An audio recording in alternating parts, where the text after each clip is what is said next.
Bonjour JD. Bonjour Nat. Alors on se retrouve ici dans le Vercors. Oui. C'est un endroit que tu affectionnes particulièrement. Oui. Jean-Daniel de ton vrai prénom. Malheureusement, je l'aime pas, mais bon, on va faire avec. Ouais. On va dire Jedi. Jedi, allez. Tu es un dinosaure de combien d'années? Dinosaure, c'est sympa. Un petit dinosaure de 50 ans. D'accord. Mais je les fais pas. Non, c'est vrai. C'est gentil. Et tu as grandi ici donc avec tes frères et sœurs?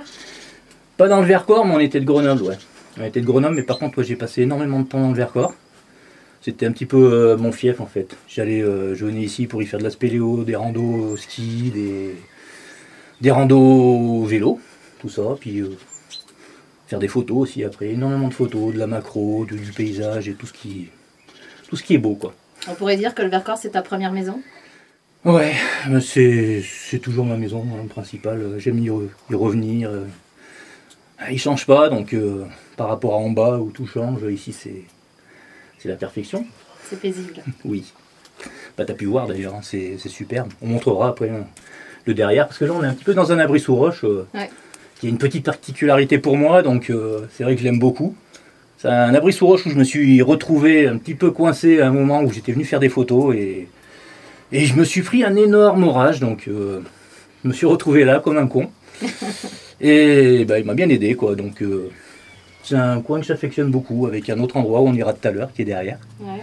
qui est bien sympa aussi. La vue est plutôt agréable, vous ne voyez pas, vous le verrez tout à l'heure, Ouais. mais la vue est plutôt sympa d'ici. Ouais, Il n'y a quasi pas de bruit, hein, sauf quelques motos qui peuvent passer, mais bon, c'est bête, c'est agréable. Bon, Jedi, dis-moi, quel petit garçon tu étais, quel enfant étais-tu en fait, plus petit, comment tu as grandi, ta famille, Alors j'étais raconte-nous un petit peu. très sage et très calme. Non, je déconne. J'étais en train de me poser la question. Non, j'étais très bouge-bouge. Quand je dis bouge-bouge, j'étais vraiment pénible. Ma mère, elle m'a récupéré souvent. Je me posais sur la fenêtre, les pieds dans le vide, appeler les passants. On était au 4e étage. Hein. Ah oui, Donc elle m'a chopé dernier moment, on les voir. rassure-moi, assez tu vas infernal. pas sauter, je te rattraperai pas. Non, je suis trop vieux maintenant. Non, ouais, je grimpais partout dans la maison, quoi. Le piano, on avait un piano, j'étais tout le temps dessus. J'avais 2 ans, hein, je dis ça, j'avais 2 ans. Hein, Ah donc, oui. même quand j'étais sur la fenêtre.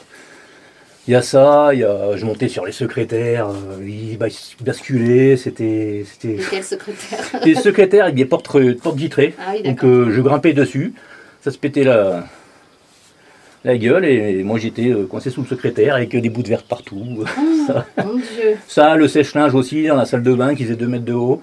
Je m'amusais à monter tout en haut et hop là, ça se cassait la gueule et je me retrouvais, heureusement il y avait la baignoire. Ouais. Et je m'étais retrouvé en fait dans la baignoire avec tout le sèche-linge sur moi. Non, j'étais très bouge-bouge, Donc, très pénible et franchement, Un casse-cou. ouais, j'aurais pas aimé être mes parents.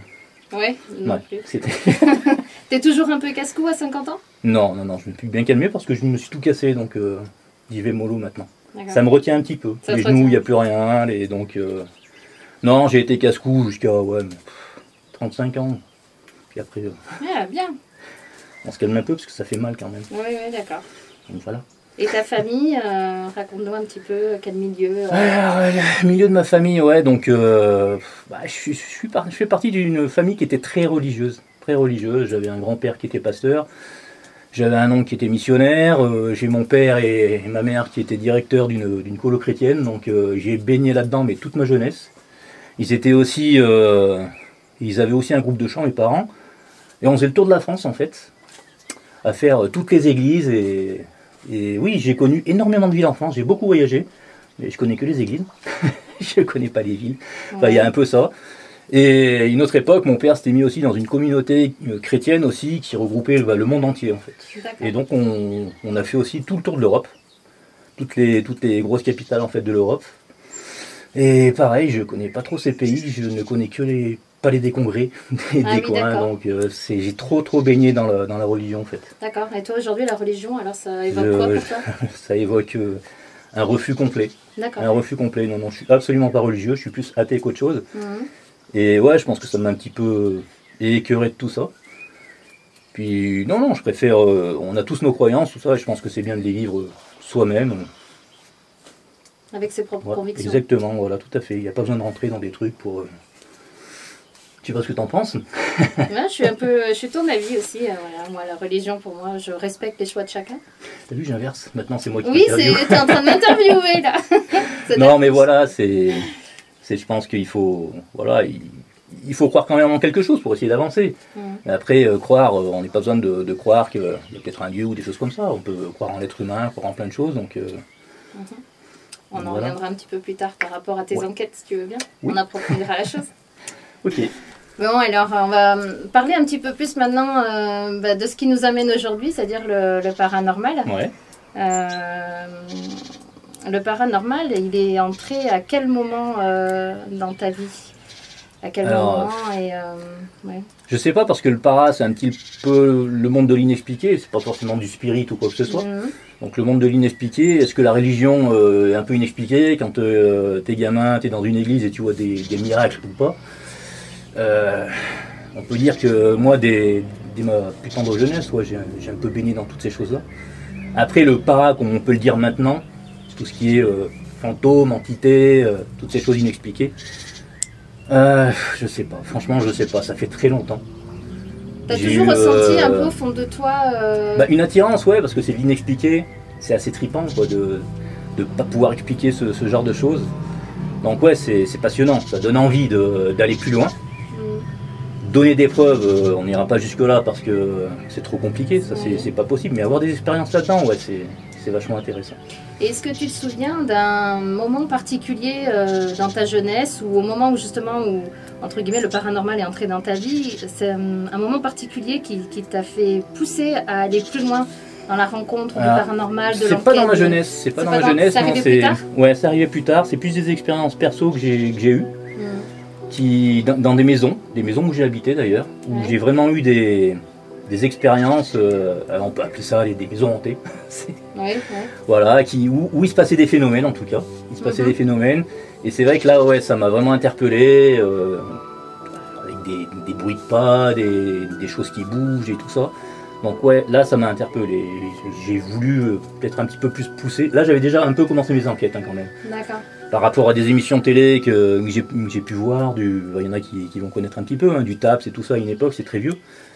Et c'est vrai que ça m'avait déjà donné envie de faire des enquêtes, j'avais déjà commencé pas mal de choses comme ça, avec le peu de matériel qu'on peut avoir à l'époque. C'était quoi? C'était un dictaphone, un mauvais dictaphone que tu as sur ton téléphone, tu vas avec une balle de ping-pong, tu as une lampe de torche et puis voilà, quoi. À l'époque on avait que ça, j'avais pas de caméra, j'avais rien. Et ouais, c'est un petit peu là où j'ai commencé vraiment à m'intéresser à ce qu'on peut appeler des enquêtes, quoi. J'aime pas trop parler d'enquête, mais bon, parce qu'on n'est pas vraiment enquêteur, enfin en tout cas moi. Oui, c'est le vocabulaire qu'on utilise, mais oui. Effectivement... Ouais, moi je vis plus des expériences, je suis pas enquêteur pour moi, plus des expériences. Parce qu'enquêter ça veut dire que tu vas trouver des preuves. Je suis pas forcément en recherche de preuves, je suis plus en recherche d'expérience, de vivre ces moments-là, de se faire plaisir aussi tout simplement, parce que sinon si je me fais pas plaisir j'arrête tout de suite les enquêtes. Oui, bien sûr. Un moment particulier qui t'a vraiment marqué à cette période comme je t'ai dit, mes expériences perso.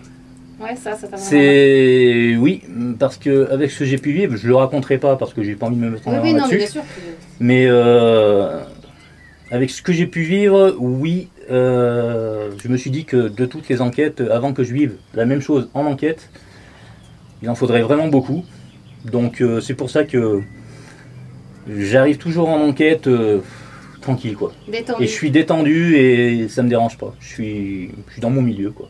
T'es dans ton monde. Dans mon milieu. Ouais. Après, je viens aussi de l'urbex. Mm. Ça fait 35 ans que je fais de l'urbex. Hein, donc c'est des milieux que je côtoie depuis... Ouais. Et même, je me rappelle, quand j'étais gamin, hein, j'ai vécu des phénomènes, mais à l'époque, je ne m'y attardais pas plus que ça. Des bruits étranges, des trucs qui peuvent bouger, etc. Mais tu ne t'attardes pas plus que ça là-dessus quand tu t'y intéresses pas vraiment. Oui. C'est après, quand tu commences à t'y intéresser, ouais, là tu vois tous les petits trucs qui se passent et là ça devient bien. Ouais. T'as envie d'en savoir plus.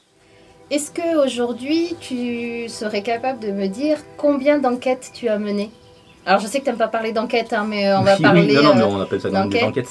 Et quelles est pour toi les expériences qui t'ont le plus impressionné, que ce soit au niveau des émotions? Des choses qui m'ont intrigué. Ouais, quelque chose qui t'a vraiment marqué, quoi. Les expériences aussi bien en positif qu'en négatif, tu vois. Oui, tout à fait, ouais.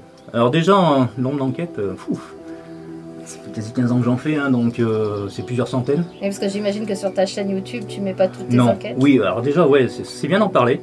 Parce que sous Memory, ça fait 4 ans que je fais Memory, je dois avoir, je sais pas, une quinzaine d'enquêtes. Ouais. Mais j'ai pas fait que 15 enquêtes en 4 ans. En 4 ans, j'en ai fait 50, 60, 80, je sais pas. Sauf que je mets pas les enquêtes, en fait, je fais pas de montage quand j'ai pas de phénomène. Je vais pas passer 1 heure de montage pour que les gens s'embêtent, quoi. Je fais vraiment mes montages quand j'ai 1 ou 2 phénomènes. Ou alors je fais un petit hors-série. Où j'ai vraiment un phénomène intéressant. Mais si pendant 1 heure derrière, il n'y a plus rien, je vois pas l'intérêt de me voir dans le noir à discuter dans le vent, quoi. Donc c'est un peu ça. D'accord. Après, oui, donc ouais, depuis 15 ans, ouais, je sais pas, ouais, des centaines d'enquêtes. Je peux vraiment pas dire, hein, parce que j'en ai eu tellement. Rien que si tu prends un de mes fiefs, le couvent des Ursulines, j'ai été un des premiers à faire une enquête là-bas. Et l'urbex aussi, hein, c'est moi qui ai découvert ce lieu. J'ai dû y faire au moins 20-25 enquêtes, quoi. Et à l'époque, c'était un lieu qui était exceptionnel. Il se passait des choses. Et d'ailleurs, si on rebondit sur ce que tu disais tout à l'heure, des phénomènes qui m'ont vraiment interpellé, là-bas, ouais, j'en ai connu quelques-uns. J'étais avec mon neveu. Donc à une époque, j'étais en binôme avec lui. Et on était dans une pièce. Et dans la pièce d'à côté, on a entendu des bruits, mais comme si quelqu'un prenait une armoire et l'a jetée par terre. Et on l'a entendu, mais 3-4 fois. Et bon, ça, c'était pas filmé, mais par contre, on a le son. C'est vraiment, vraiment impressionnant. Il faut savoir que cette pièce était vide. Ah oui. Donc il y a eu ça. Donc ça, c'était vraiment un gros phénomène qui nous a vraiment marqué. Dans ce couvent, pareil, j'étais avec mon gamin. Ce coup-ci, c'était avec le grand. Et on était dans une pièce. Et dans la pièce d'à côté, on a entendu une fille crier très très fort. Ça, c'est impressionnant. Et ça aussi, par contre, ça, j'ai enregistrement. Et je l'avais mis dans un hors-série que j'ai mis sur Memory. Ça, oui, c'était assez flippant, quoi. Ouais. Après, il y a d'autres phénomènes qui sont intéressants. Et on n'en parle pas beaucoup en enquête. C'est les odeurs. Ah oui. Voilà. Donc c'est pour ça, on en discutera après quand il faut donner des conseils ou quoi que ce soit sur des enquêtes. Oui. On en parlera après. J'en ai entendu parler. Mais voilà, donc les odeurs. Alors moi on était 3. Il y avait mon gamin et il y avait mon neveu. Et on était dans une pièce fermée, toujours dans ce couvent. Et là, mais en 1 seconde, quoi, on a eu une odeur de soufre hyper prenante qui arrivait, mais d'un coup, c'est resté 4 secondes et pouf, c'est parti. D'accord. Donc c'est pour ça qu'en enquête, il faut vraiment, vraiment s'intéresser à tout. À tout. À tous les sens. Au bruit, voilà, à tous les sens, exactement, tu as tout compris. Ouais. Ça, c'est hyper important. Après, des petits phénomènes sympas. Alors, ça, c'est un phénomène aussi qui m'est arrivé, mais j'étais pas forcément en enquête. On était dans un sanatorium abandonné, et on était dans un cinéma. Ouais. Et donc, moi, j'étais en train de faire des photos en arrière-plan, et j'avais donc tout le cinéma qui était devant moi. Et il n'y avait plus personne dans la salle. Donc on était plusieurs, mais ils étaient partis là où il y avait les projecteurs et tout ça. Et donc moi je commence à prendre une photo. Et il y avait vraiment personne dans la salle, quoi. Et quand je développe la photo, il y avait 2 personnes qui étaient assises devant moi. Dans le cinéma. Et ça, j'ai aucune explication. Ça, c'est vraiment quelque chose. Et on voit, et ce qui est marrant, c'est donc j'ai calculé le nombre de rangs. C'était au 5e rang. Sur les 3 premiers, les 2, le 2 et le 3. et il n'y avait pas de siège à cet endroit-là. Le seul endroit où il n'y avait pas de siège. Et là, il y avait 2 personnes d'assises. Donc ça, cette photo, je l'ai. Hein, D'accord. je sais même pas si je l'ai mis sur le groupe. Et ça, ouais, ça m'a interpellé. Ouais. C'était vraiment un truc assez sympathique. Ouais. Bon, ça, c'est des petits phénomènes de l'époque, bien sympas, qui m'ont un petit peu... Des petits phénomènes oui, enfin, pour toi. Je me retrouve dans un cinéma avec 2 personnes. Mais je les ai pas vus, c'est ça qui est fou, parce que c'est quand j'ai développé mes photos, et ben voilà, quoi, elles étaient là, présentes, et voilà. Et je les voyais pas forcément sur place. Après, j'étais quand même assez dans le noir, donc il y a eu ça. Les photos après, sont souvent, reflètent souvent des choses qu'on ne voit pas à l'œil nu. Alors oui, d'ailleurs si on revient sur les Ursulines, j'ai eu quelques photos qui sont d'ailleurs qui ont fait le tour du net, où j'ai un personnage qui apparaît au 2e étage du bâtiment, alors que j'étais tout seul, hein. Et si on regarde, c'est vrai que ça ressemble à une tête un petit peu de femme, etc. Et généralement, moi, quand je fais des photos comme ça et que j'ai un phénomène, je retourne sur place pour essayer de démystifier, pour essayer de comprendre si c'est pas une ombre ou alors un mauvais tag qu'il peut y avoir derrière, parce que je me suis déjà fait avoir comme ça. Hein, oui. J'étais dans, c'était quoi, c'est des anciennes écuries, et j'avais pris une photo, et à la fenêtre, il y avait un visage qui me regardait, mais c'était infect, quoi. Et je me dis, c'est pas possible. Je suis retourné sur place et en fait, c'était une bûche qui était sculptée. Ah oui. Donc, avec une tête dégueulasse et tout. Et donc, c'est toujours bien de pouvoir déjà démystifier en retournant. Si on peut retourner aux mêmes heures, avec le même temps, etc. Parce que les ombres, elles jouent et tout. Donc, ça permet de démystifier beaucoup de choses. D'accord.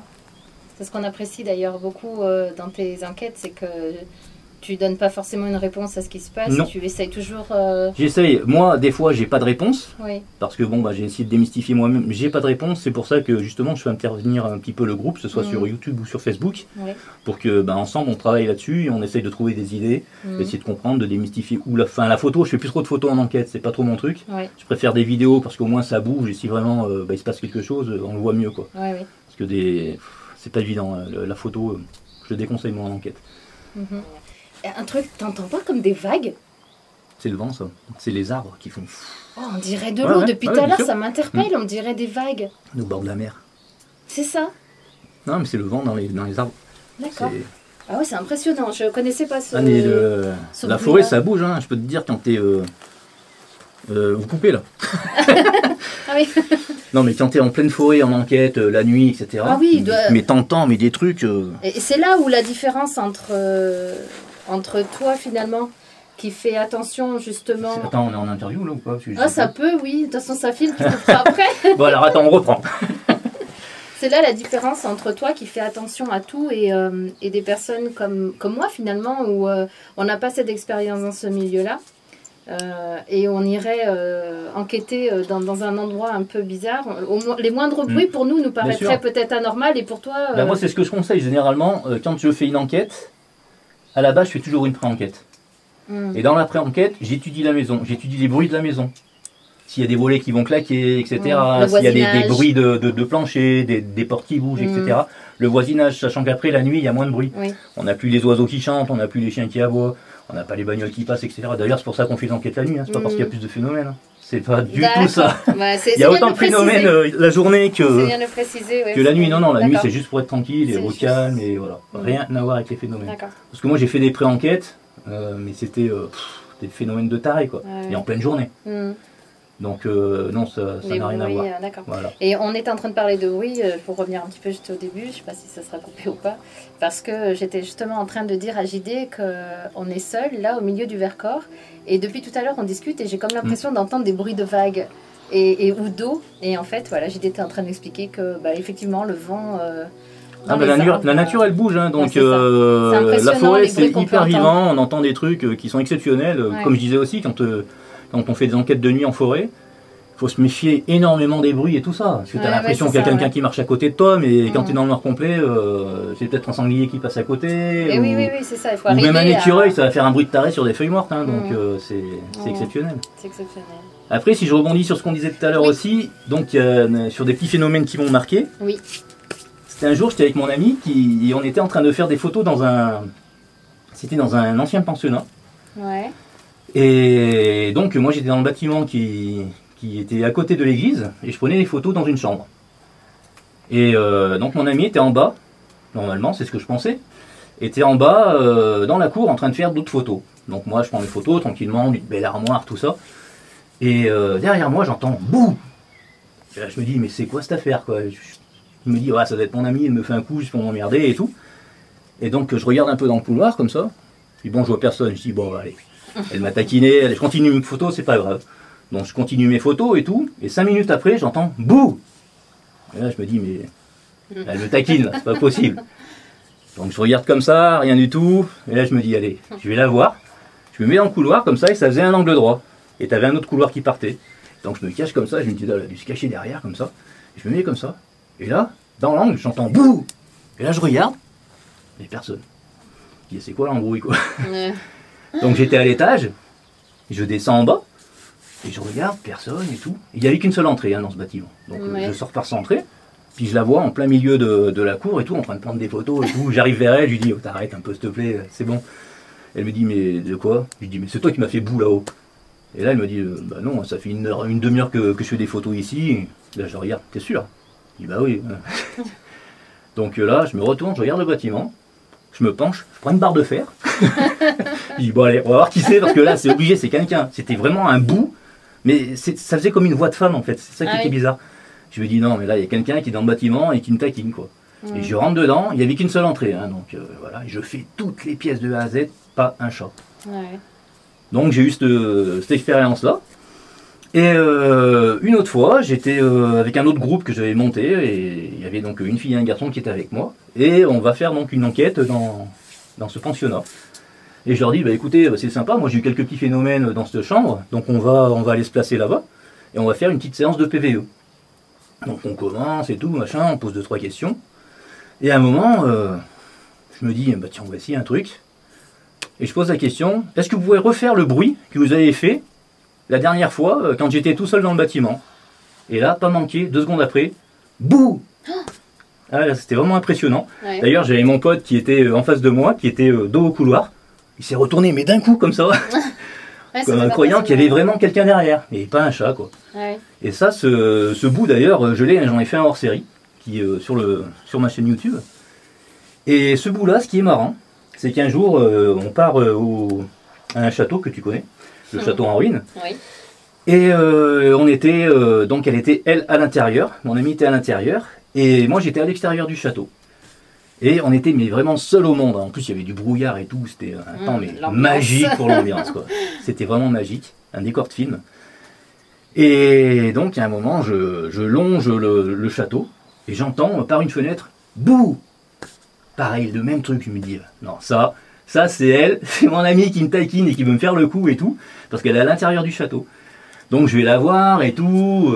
Puis on commence à discuter. Le bouh, machin. Puis en fait, on en reste là, quoi.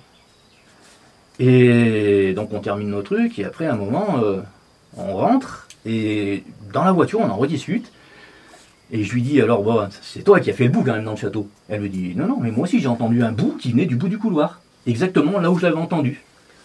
Et ça c'était hyper impressionnant parce que tu te dis mais pourquoi ce bout je l'ai entendu dans un orphelinat, un pensionnat, mais qui est à des kilomètres de là, et t'entends exactement le même mais impressionnant. Et en plus là j'étais pas le seul à l'entendre sur le coup, même sur les autres coups aussi mais... Mais là, ouais, c'était vraiment impressionnant, quoi. Ça, c'est vraiment un truc quoi, qui m'a marqué. Et tu te dis, mais est-ce qu'il y aurait des choses qui te suivent? Mais sur le coup, c'est pas méchant.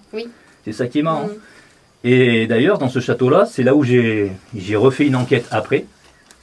Et j'y suis pas allé pour les légendes qui couraient sur ce château. Mais surtout par rapport à ce phénomène-là que j'avais vécu, quoi. Et d'ailleurs, il s'est passé un truc, mais on en parlera après, par rapport à des expériences sur les enquêtes, quoi. Bon, alors JD, j'ai notre petite Nat de ton groupe qui m'a laissé des petites questions aussi pour toi. Et entre autres, est-ce que tu peux nous dire quelle est la plus belle chose que tu aies vécue en expérience et la pire chose que tu aies vécue dans tes expériences? Alors, la pire chose, alors c'est marrant parce que sur le coup, dans mes 15 ans d'enquête, la pire chose et la plus belle chose, c'est sous Memory. Donc une des pires enquêtes que j'ai connues, sur le coup, j'étais pas forcément bien préparé à y aller, mais bon, j'ai eu les clés au dernier moment et voilà. C'est l'enquête de Faites-moi un signe. Ouais. Voilà, donc ce qu'on a appelé aussi la maison des pendus. Oui. Donc ça, c'est une histoire qui est assez horrible dans cette maison. Oui. Et j'y ai vécu des phénomènes où j'étais pas forcément prêt, quoi. Ça a été assez violent. Assez violent. Assez violent, ouais, il s'est passé énormément de choses, entre les bruits de pas que j'entendais tout le temps en bas, les portes qui se fermaient. C'est une de tes vidéos qui m'a le plus impressionné. Ouais. Elle était, moi aussi. Hein. Ouais. Moi derrière l'écran. Moi aussi, parce que de le vivre sur place, c'est quand même, c'est assez... Le verre qui est tombé, mais bon, après ça, on peut avoir une explication, on avait essayé de démystifier ça. Donc le verre, ça venait peut-être aussi du parquet qui bougeait beaucoup, il était quand même assez près du bord, donc peut-être qu'à force de passer, etc., il a pu se décaler, bon, même s'il tombe un peu bizarrement. Ouais. Par contre, la caméra qui tombe, ça, je ne l'explique pas, c'est moi qui l'ai placée, je sais comment elle était placée. Elle était sur un trépied, il y avait ça de chaque côté de l'armoire, et en plus, elle était retenue par une accu qui était assez énorme. Et on la voit s'éjecter sur 2 mètres. Oui, donc ça, je ne l'explique pas. Mon appareil photo qui s'est mis à prendre des photos tout seul. Donc ça, c'était pas top. Puis à la fin, de toute façon, ça partait en live. Hein. J'ai entendu un énorme grognement dessus. Donc c'était... Et d'ailleurs, c'est ce grognement qui m'a fait arrêter l'enquête. Ah oui. Je me suis dit, oula, ça part quand même assez loin. Et de toute façon, on le ressent, que je commence à être un peu flippé et tout ça. Oui. Et d'ailleurs, quand je range le matériel à la fin, d'ailleurs, je sais plus si c'est filmé ou pas, on voit peut-être le début, mais pas la fin. Mais je mets un temps pas possible à ranger le matériel parce que je sais qu'il faut que je descende des escaliers, que je traverse une grande pièce en bas, alors que ça brasse comme c'est pas permis. Et je sais pas s'il faut que je raconte ce qui s'est passé en bas parce que c'est marqué dans un bouquin que je suis en train d'écrire. Ah. Donc, je peux quand même le dire, mais c'est vrai que quand mes affaires étaient rangées, j'ai descendu l'escalier, j'ai traversé donc toute la cuisine et il y avait donc le salon qui était sur le côté. Et dans ce salon-là, il y a eu des objets qui se sont éclatés contre les murs. Ah oui. Donc ouais, c'était très violent, très violent. Et donc là, j'ai pas cherché à comprendre.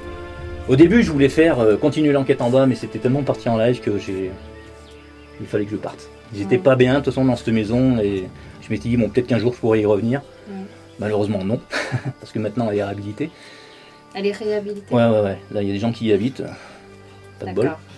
J'espère pour eux que ça se passera bien, parce que c'était vraiment une maison... Oui. Quand on parle de maison hantée, là, sur le coup, c'était vraiment une maison qu'on peut appeler hantée. Elle était réputée hantée depuis très très longtemps. D'accord. Et c'est vrai qu'elle est paumée au fin fond des bois, elle a une ambiance qui est très très très glauque. Elle n'est pas attirante, pas attirante du tout. Bon, elle a trouvé preneur quand même. Donc... Elle a trouvé preneur, j'espère pour eux qu'ils n'auront pas de soucis en quoi que ce soit. Ouais, et voilà. Parce que bon, ça reste quand même des murs qui sont imprégnés de je ne sais quoi. Donc, parce que l'histoire de cette maison est violente, très violente. Il y a eu 3 morts, donc 2 meurtres et un suicide. Et une autre personne qui s'est laissée mourir dedans aussi. Donc ça reste très... C'est pas des maisons qu'on a envie d'acheter. Pas vraiment. Quand tu connais l'histoire, t'achètes pas cette maison. Il faut connaître l'histoire. Toujours bien se renseigner avant d'acheter. Voilà, exactement. Donc ça fait partie d'une de mes pires expériences que j'ai pu avoir en paranormal. Après, la plus sympa, c'est Folie Humaine. Même si l'histoire elle est très dure, avec le suicide collectif. Oui. Ouais, elle était bien. Oui. Elle était très très bien, elle était apaisante. Elle était touchante. Ouais. Avec les petits doudous, j'ai adoré. Oui. C'était... Ouais. Ça me touche. Oh oui, je vois, t'es ému. C'est rare de voir... On coupe. Non, faut laisser ce moment d'émotion. Non, mais t'as le droit aussi. Voilà. Après, j'ai bien aimé cette enquête. Après, il y a l'avant, il y a le pendant et l'après sur cette enquête. Donc, si on veut raconter l'avant, c'est quand même... c'est un endroit qu'on a cherché avec mon ami pendant au moins 3-4 week-ends, qu'on ne trouvait pas l'endroit. Parce que c'est pas indiqué sur internet. Ouais. Et en fait, on a fait des recherches pas possibles. On avait à peu près une photo de l'endroit. Et c'est dans le Vercors. On a traîné je ne sais combien de kilomètres dans le Vercors pour trouver. Et le 3e ou 4e week-end, le jour où on a vraiment trouvé le lieu, on commence à prendre un chemin. Et on s'est dit, ça doit être par là. Parce que voilà. Et on commence à prendre ce chemin. Et j'ai mon ami, à un moment, qui s'arrête. Et qui se met à pleurer, quoi. On comprend pas pourquoi, elle regardait un endroit et tout. Puis c'est vrai que moi aussi j'étais un peu, je sais pas, il y avait un petit truc quoi, voilà. Puis je dis bah ça doit être peut-être au-dessus, enfin je sais pas, c'est vrai qu'il est prenant ce lieu et tout, donc commençons, on continue le chemin sur des centaines de mètres. Un avion. et plus rien quoi. Les émotions qui partent, machin, bon bah. Donc on s'arrête et on se dit bah allez on redescend, ça doit pas être là quoi, on s'est encore planté et puis voilà. Puis on redescend et on arrive à l'endroit où elle était pas bien. Puis pareil, ça lui refait le même effet et tout. Puis on regarde tous les deux dans une même direction. Et je me dis, ça doit être dans le coin, c'est pas possible quoi. Puis bon, pas de chemin, c'est celui qu'on avait pris quoi. Et il se dit, bon bah allez, c'est pas grave, de toute façon on redescend. Donc on redescend comme ça. Puis à un moment, je sais pas pourquoi, sur ce chemin-là, je me retourne, j'enlève une branche et je trouve un tout petit chemin. On prend le chemin, on enquille dedans. Et là, je sais pas pourquoi, mais je commence à gambader, je me dis, ah, c'est pas possible, c'est ici, c'est pas possible, on y va quoi. Et là, on prend le chemin et ça commence à monter, après, et là, on voit une grande lueur au bout, comme si ça faisait une prairie. Ouais. Et là, je me dis, allez, je suis persuadé que c'est là, c'est clair. Et on arrive en haut, et là, immense prairie. Et là, je me dis, mais j'ai l'impression de reconnaître ce qu'on a pu voir, la vue d'hélico, etc. Et je me dis, il y avait des herbes qui faisaient 1,50 m de haut. Je me dis, s'il doit y avoir une stèle dans le coin, parce qu'on savait qu'il y avait une stèle. S'il doit y avoir une stèle dans le coin, avant de la retrouver, il faut y aller au autofil, quoi. Donc, on regarde le champ, on se pose sur le côté. Puis moi, à un moment, je sais pas pourquoi, je me retourne, je me mets dos au champ, et je pars tout droit dans la forêt. Tout droit. Et je fais une centaine de mètres, j'enjambe des bouts de bois, etc. Et à un moment, je descends dans un trou, j'enlève 2 feuilles, la stèle. J'ai pas compris. Je suis tombé directement dessus, comme si on me prenait par la main et qu'on m'amenait. Et ça, donc, c'est l'avant. Et ouais, c'était très marquant. Et à un moment, mon ami donc n'était pas avec moi. Et je l'appelle et tout, parce que j'étais super heureux d'avoir trouvé ça, quoi. Mais des frissons, il faisait 35 degrés dans la forêt, hein, c'était en plein été. J'avais des poils comme ça, quoi. C'était impressionnant. Je suis arrivé vers elle pour aller la chercher, j'avais les poils comme ça et tout. C'était un truc de fou, quoi. Donc ça, c'était l'avant-enquête. Bon, après, il y a l'enquête hein, qui est sur YouTube. Et après, il y a l'après-enquête. Donc le week-end d'après, on y retourne et je me suis dit, bah, tiens, je vais prendre le détecteur. On sait jamais. Vu que j'avais trouvé la petite gourmette pendant l'enquête. Je me suis dit, bah, tiens, si ça se peut, bah, voilà, il y a peut-être d'autres choses. Et malheureusement, oui, il y avait d'autres choses. Donc on a commencé à passer le détecteur et tout. Et on a trouvé donc plusieurs balles, percutées, non percutées.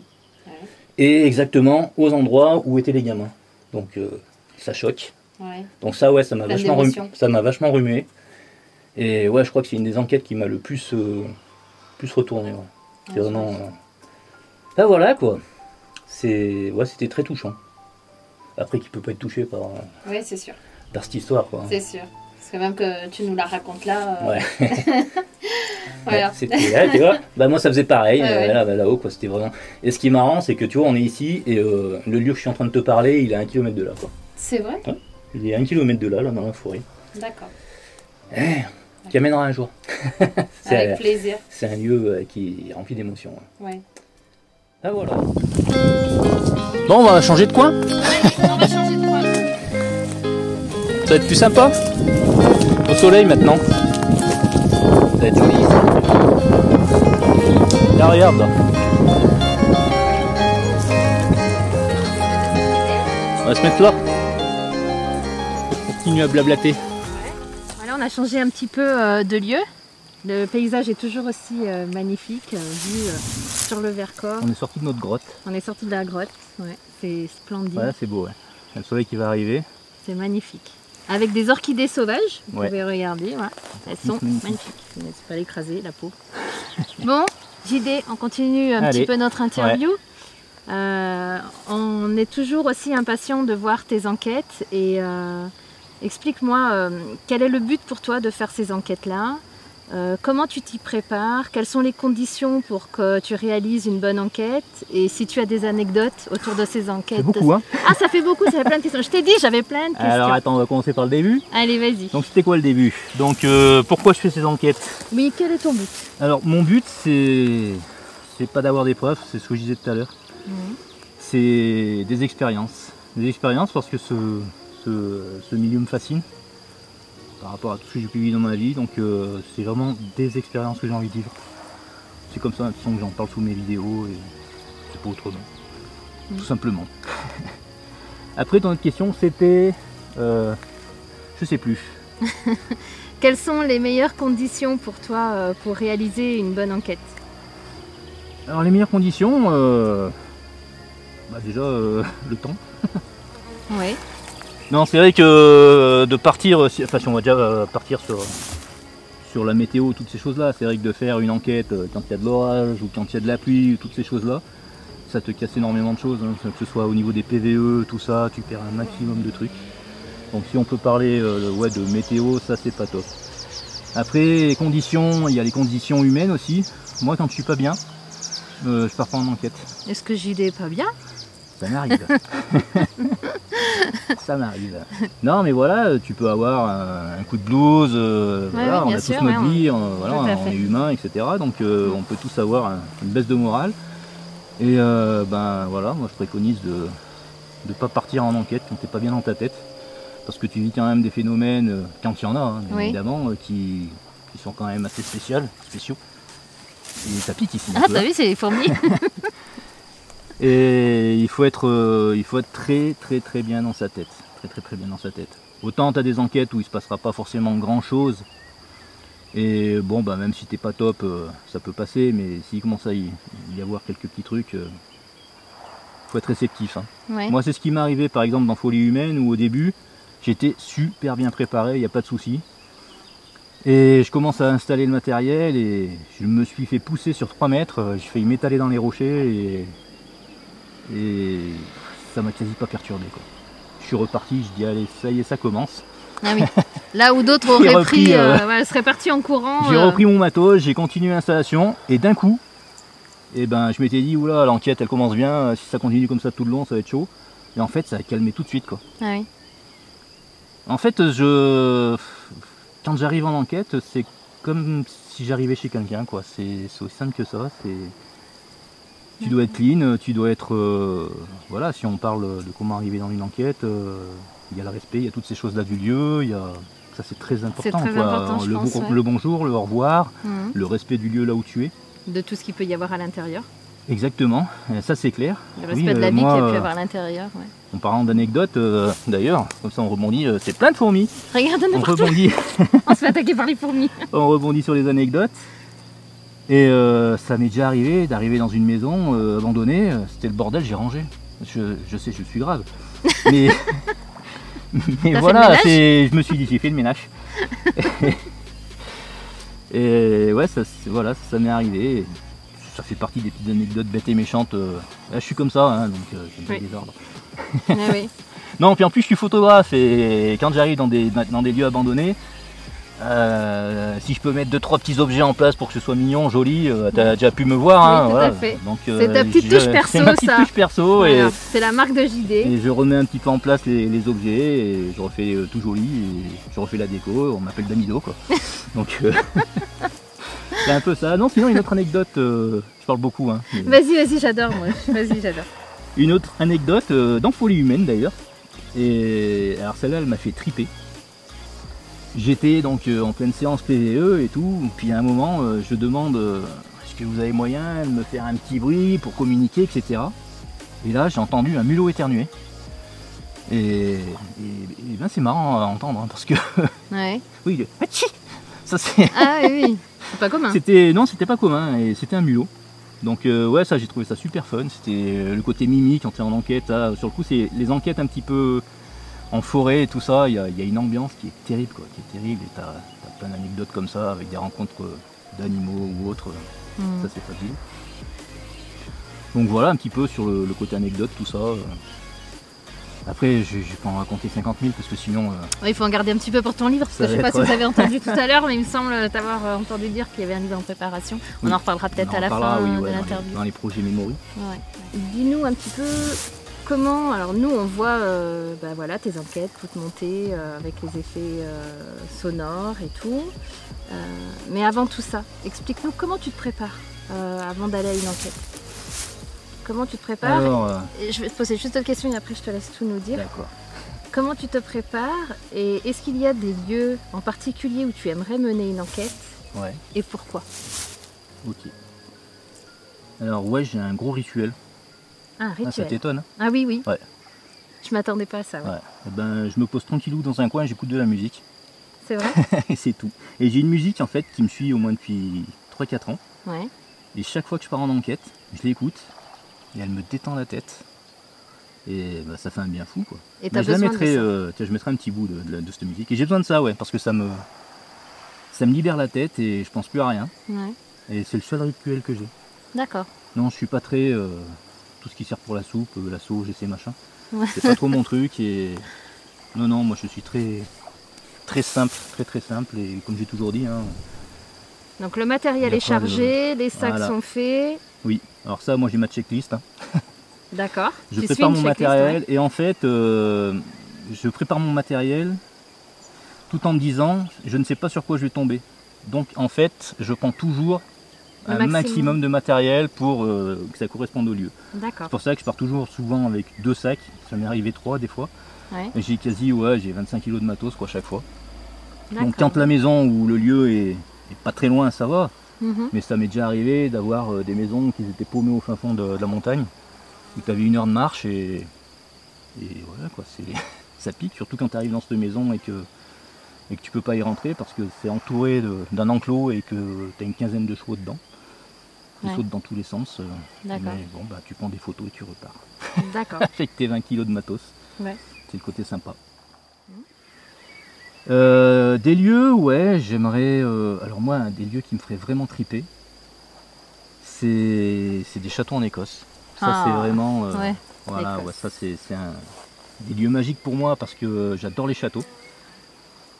Et puis, c'est mythique, quoi. Les châteaux de là-bas, t'as Oui. une ambiance, une histoire et tout ça.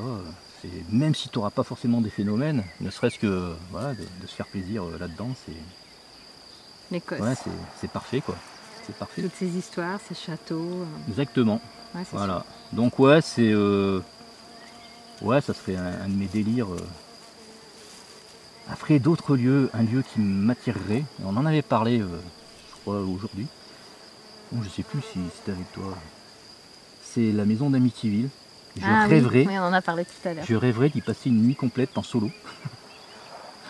Juste pour le plaisir, quoi. Ça doit être super fun. Je t'accompagnerai pas là. Si tu veux. Non, mais ça me En ferait... Écosse, oui, mais pas là. Ça me ferait vraiment plaisir, ça, juste pour... même si... Qu'est-ce que est-ce qu'il tu y aurait attendrais vraiment de des cette phénomènes enquête dans la maison d'Amityville justement? Bah, déjà, Être en confronté, connaissant un petit peu bah, l'histoire, même le film, hein, après, c'est pas... Oui, oui. C'est toujours abusé, un film. Oui. Mais de savoir que tu es dans un lieu comme ça, Mhm. c'est l'ambiance qu'il peut y avoir, quoi. C'est terrible. Terrible de revoir les pièces et tout ça, et de toi de te dire que tu es tout seul dans cette maison et que bah, s'il se passe les mêmes choses que dans le film, c'est super flippant. Il n'y a rien qui fait peur à Jedi? En paranormal? Ben écoute, ouais, parce que là tu me En fais flipper. para, non, pas en para. Moi, ce qui me fait le plus flipper, c'est l'humain. Pas fou. Ça m'est déjà arrivé de croiser énormément de gens hein, en enquête ou en urbex. Tu sais jamais sur quoi tu vas tomber, donc Oui. ouais, faut faire attention à ça, quoi. Et moi, ça me fait 400 fois plus flipper qu'une rencontre d'entité ou de phénomène, ou je sais pas trop ce que ça peut être. Hein, donc, Oui. mais non, moi c'est plus l'humain qui me fait flipper. Plus dangereux pour moi.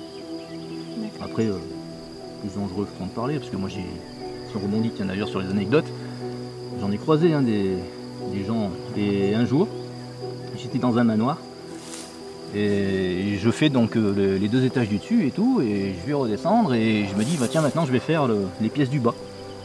Et j'arrive vers une des pièces du bas, et j'entends des bruits mais très étranges, quoi, très étranges. Donc j'arrive tout doucement et tout, mais comme s'il y avait des gens qui parlaient, ça clignait un peu, c'était très bizarre, quoi. Et j'ouvre la porte, et je tombe sur un SDF qui était installé dans un canapé en train de mater la télé. En fait, il avait tiré un fil du pylône d'à côté, Non. il s'était installé une télé, il matait un match de rugby. Excellent. Donc j'ai regardé. Bonjour monsieur. Oui, vous allez bien? Ouais, voilà. Je vous laisse. Hop là. Donc ça, ouais, c'était un côté assez sympa. Quoi. Ah oui, Comme quoi il peut y avoir des rencontres Inattendu inattendues et sympathiques. Mhm. Ou d'autres, ouais, où tu as des gens qui sont pas top, quoi, qui peuvent être mauvais ou quoi que ce soit. Donc, Prudence. je recommande la prudence, ouais. Ouais. Je recommande la prudence, ouais. Ouais, c'est ça.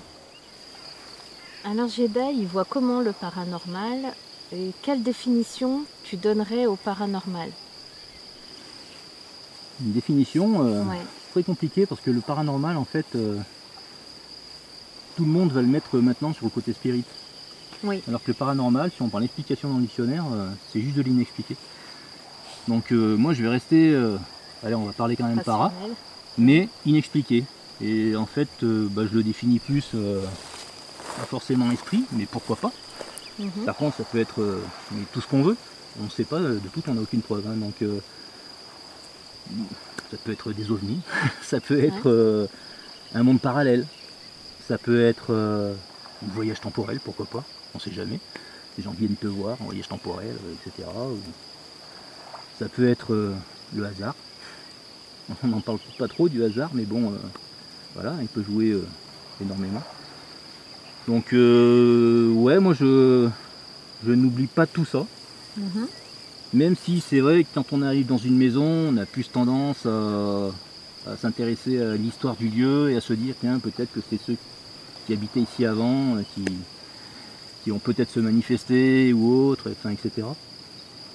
Mais bon, moi j'ai eu des enquêtes où ça correspondait pas du tout à ce qui se passait. Donc, et d'autres où ça correspondait. Donc, je dis qu'il faut tout accepter dans le paranormal et pas que bloquer sur Être du ouvert spirit à et tout. tout ça. Il faut être ouvert à Faut tout être pour ouvert à pouvoir expliquer énormément de choses. Mhm. Voilà. Comme le hasard. D'accord. Et qu'est-ce qui te ferait arrêter toutes ces expériences de paranormal, tes enquêtes, hormis la vieillesse bien sûr? Oui. Qu'est-ce qui te ferait arrêter tout ça? Dixit Nathalie. Arrêter, j'ai failli arrêter il y a quelques mois. Ah oui? Ouais, Ah oui. oui. Oui. Après l'accident que j'ai eu. Ouais. Ouais, ça m'a remis en question quand même. Ça m'a remis en question et... Est-ce que tu peux expliquer un petit peu? Parce que voilà, peut-être que tout le monde n'aura pas vu cette vidéo. Il faut aller la voir. Il faut aller la voir, mais bien sûr. Et vous allez Sur comprendre. Non, je ne vais pas raconter l'histoire, pas... je préfère pas, ouais, autant que vous alliez voir. Parce qu'en plus, c'est plus une vidéo de prévention qu'autre chose. Pour expliquer, l'accident est filmé sur le coup. J'ai pas réussi à l'expliquer, si quelqu'un y arrive, voilà. Je sais qu'il y a des débunkers, on en parlera aussi peut-être d'eux, qui ont essayé de démystifier la chose, tout ça. Donc pour l'instant, j'ai pas d'explication. Moi je demande que ça, hein, qu'on m'explique ces choses-là. Oui, oui. Après, donc ouais, je me suis remis en question. La vidéo est sur YouTube la vidéo sur elle YouTube, se nomme... ouais. C'est le dernier passager, Le elle dernier s'appelle, passager. voilà, c'est l'enquête qui se passe dans un wagon, un Mhm. wagon de 1800. Et donc remise en question, et en fait j'ai craqué, ça me manquait trop, et, et je suis revenu, voilà, l'adrénaline de Tu nous aurais ces manqué moments, aussi, hein. donc voilà, j'ai craqué. Après, qu'est-ce qui pourrait me faire arrêter? Peut-être qu'un jour je me lasserai, c'est tout. C'est pas la peur du para ou ce qui peut arriver, parce que ben, la preuve, hein, après l'accident, ouais, j'ai mis 2 mois à m'en remettre. Ouais. Et puis tu craques après, parce que ben, quand tu aimes quelque chose, ben, tu y reviens vite, quoi. Donc non, peut-être qu'un jour je m'en lasserai, hein, comme d'autres passions que j'avais avant, et j'ai arrêté pendant un moment, que j'ai repris après, etc. Donc ça reste une passion. Ça reste une passion. Donc ouais, voilà pour ça. On voit un petit peu de tout dans le monde du para et de l'urbex. Ouais. Est-ce que tu aurais, malheureusement qui laisse pas toujours une bonne image pour toutes ces personnes qui, j'ai envie de dire un peu comme toi, je me permets de le dire parce que je te connais et je sais que tu es quelqu'un de très sérieux dans ce milieu-là. Et du coup... Non, je déconne des fois. Ouais, tu déconnes, mais tu restes toujours sérieux, en fait, tu restes oui. rationnel. Non, oui, dans ce milieu-là, il faut l'être, surtout quand tu présentes des choses qui sont quand même assez compliquées. Ouais. Et alors, quel conseil pourrais-tu donner à toutes ces personnes qui ont envie de commencer aussi bien dans le paranormal que dans les sorties urbex? Parce que j'imagine qu'on ne se lance pas du jour au lendemain comme ça, il faut prendre certaines précautions. Et pour l'image et pour la propre personne en elle-même hein, qui décide de faire ça. Qu'est-ce que tu pourrais nous dire là-dessus? Après, qui suis-je pour donner des conseils? Bah, par rapport à Avec tes un peu d'expérience, on va vécu. dire, voilà. Voilà. En enquête, il faut, déjà si tu veux faire des enquêtes, il faut être passionné. Il faut avoir envie de découvrir des choses. Il faut être attiré par les mystères et toutes ces choses-là, des choses inexpliquées. Après, les conseils en enquête, c'est déjà se faire plaisir, hein. C'est un peu le but de la vie. J'ai pas forcément des conseils à donner parce qu'on a toute notre manière de travailler. Ouais. Donc moi j'ai la mienne, je connais d'autres enquêteurs qui ont la leur, voilà. Tant qu'il y a, comme on disait tout à l'heure, hein, le respect et toutes ces choses-là, voilà quoi. Donc en enquête, non, c'est des fois trop de matos tue le matos, donc il faut y aller tranquillement. Des fois c'est vrai que c'est intéressant d'en avoir du matériel, mais on peut très bien avoir de bons résultats avec une putain de balle de ping-pong ou juste un dictaphone ou des choses comme ça, quoi. Pour débuter en tout cas, ça sert à rien d'avoir 50 millions de choses. Voilà. Un petit dictaphone, et puis petite caméra, ça peut être sympa. Mais bon, pas besoin d'aller plus loin, quoi. Puis après, au fur et à mesure, on prend un maximum de matos et puis après, on adapte le matériel par rapport au lieu, quoi. Tout simplement, c'est aussi simple que ça. Après, pour l'urbex, les conseils, c'est qu'on n'y va pas en tongs. Je dis ça par expérience parce que j'en ai croisé. Non, non mais c'est vrai. En tongs, oui, en tongs et short. Donc c'est d'être bien équipé, d'avoir un pantalon qui va bien, d'avoir des chaussures qui vont bien, parce qu'on est quand même dans des milieux qui restent dangereux, souvent avec des bouts de verre. Des bouts de verre, des clous. Moi je me suis quand même, avec des chaussures de randonnée, hein, bien costaud, je me suis quand même, les gens ont filé un clou qui a quasi traversé le pied, hein, donc c'est très dangereux. Il faut l'urbex, faut éviter de le faire la nuit. Il y en a beaucoup qui aiment ça, qui le font la nuit, qui découvrent les lieux la nuit, je trouve ça un peu débile. C'est hyper dangereux. On peut faire un repérage de jour et après faire la nuit. Donc toujours savoir où on met les pieds. Déjà savoir où on met les pieds, parce que un plancher foireux, la nuit ça se voit pas. Hein. Oui, ou même un trou. Voilà, exactement. C'est pour ça qu'il y a autant d'accidents, hein, de personnes qui passent à travers des planchers ou autres. Ouais.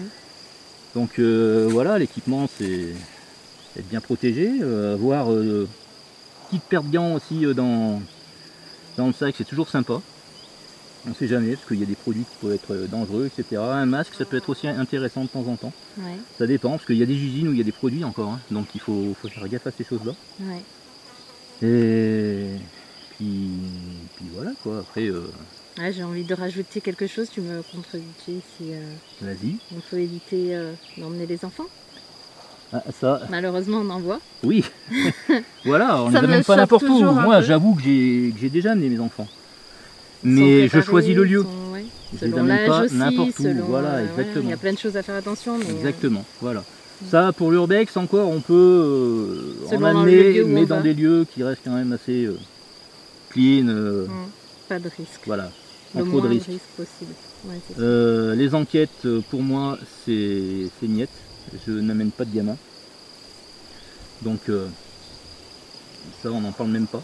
Il y en a qui le font, tant pis pour eux. Dommage pour les gamins en tout cas. C'est pas trop normal, mais bon. Exactement. On ne fait pas participer les enfants à ça, quoi. C'est aussi simple que ça. La nature, les hirondelles qui viennent nous rejoindre. C'est parfait. C'est magnifique. Alors toutes tes expériences, tu les partages avec nous sur une page Facebook et sur une chaîne YouTube que tu as. Donc je vais te laisser nous en parler un peu plus. Et surtout, est-ce que tu as d'autres projets? Alors des projets, oui, j'en ai. Bon après il faut le temps, hein, c'est un peu toujours le problème.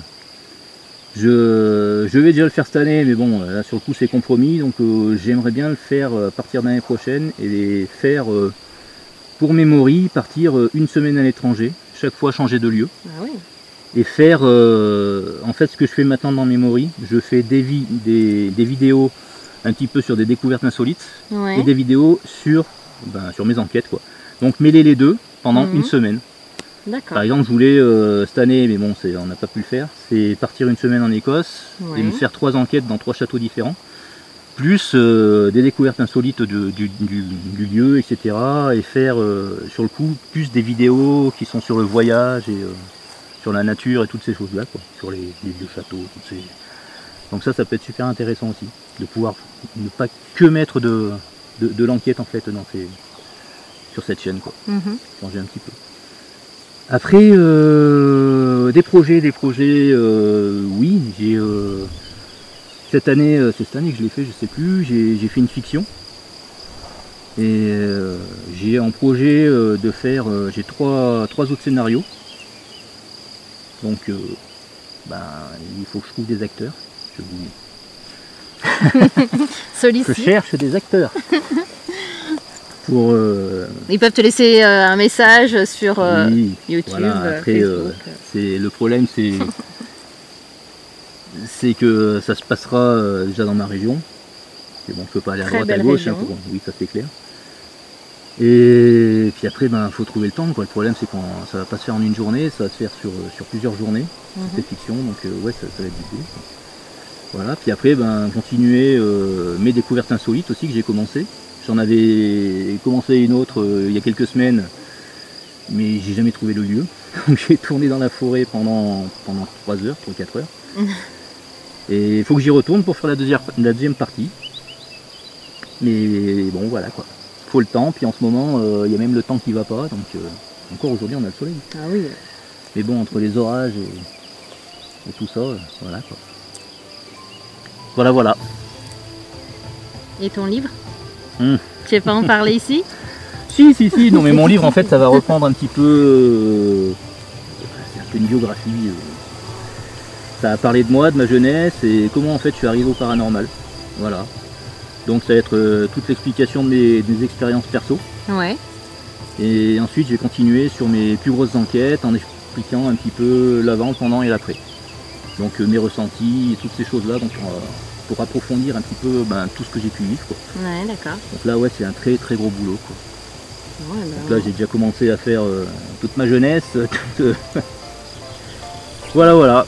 Bon ravi d'entendre que tu as plein de projets. Oui. Maintenant, je vois que tu as plein d'idées. Quels sont tes projets pour Paranormal Memories? Et est-ce que tu veux bien nous mettre un peu l'eau à la bouche et nous dire quelles seront tes prochaines enquêtes? Ouais. Les prochaines enquêtes, il y en avait pas mal de prévues là, sauf que le temps a un peu tout gâché. Ouais. Sinon, je vais juste revenir, quand tu parlais de voyage à l'étranger. Oui. J'avais dans l'idée aussi de partir une semaine en Transylvanie. Ça peut être très sympa aussi. Ouais. Et plus sur Bex, sur le coup, c'était une semaine dans le coin de Tchernobyl. Donc ça c'est prévu. Normalement avec mon gamin aussi, donc mon grand. Et ça ça peut être super sympa. Après, pour ce qui est des prochaines enquêtes, oui, il y a le manoir au piano où je dois aller depuis un bout de temps, où j'ai fait une pré-enquête là-bas qui avait bien donné, donc ça peut être très intéressant. Pourquoi le manoir au piano? Parce qu'il y a un piano. Tout simplement. Une autre question. Et après j'ai la maison du lac où j'avais fait une pré-enquête et j'avais fait un hors-série. Et j'ai bien envie d'y retourner pour approfondir une enquête là-bas. Après j'ai aussi l'hôpital psychiatrique à faire. Ça peut être aussi très sympa parce que on a eu une belle PVE, bien sympathique en urbex. Ouais. Et la dernière, une qui me tente bien, mais bon, faut attendre qu'il fasse beau. C'est celle que j'appelle la forêt magique, quoi. C'est une petite forêt bien sympa où on se promène à travers des rochers, des arbres fantastiques. Et elle est mythique cette forêt. Il y a eu énormément de druides qui sont venus faire des rituels, des choses comme ça. Donc je voudrais y passer une nuit complète en fait, dormir là-bas sur place, etc. Et puis filmer la totale, quoi. Ça peut être belle petite expérience. Ouais. Même s'il se passe rien, c'est pas grave, mais le but du jeu c'est de montrer un petit peu ce lieu magique. En fait, ça sera un mélange de découvertes insolites et d'enquête s'il se passe des choses, quoi. Voilà. Après, ouais, j'ai un truc que je voudrais vraiment faire. Ça va en choquer quelques-uns. Je voudrais faire des tutos maquillage. Non, je déconne.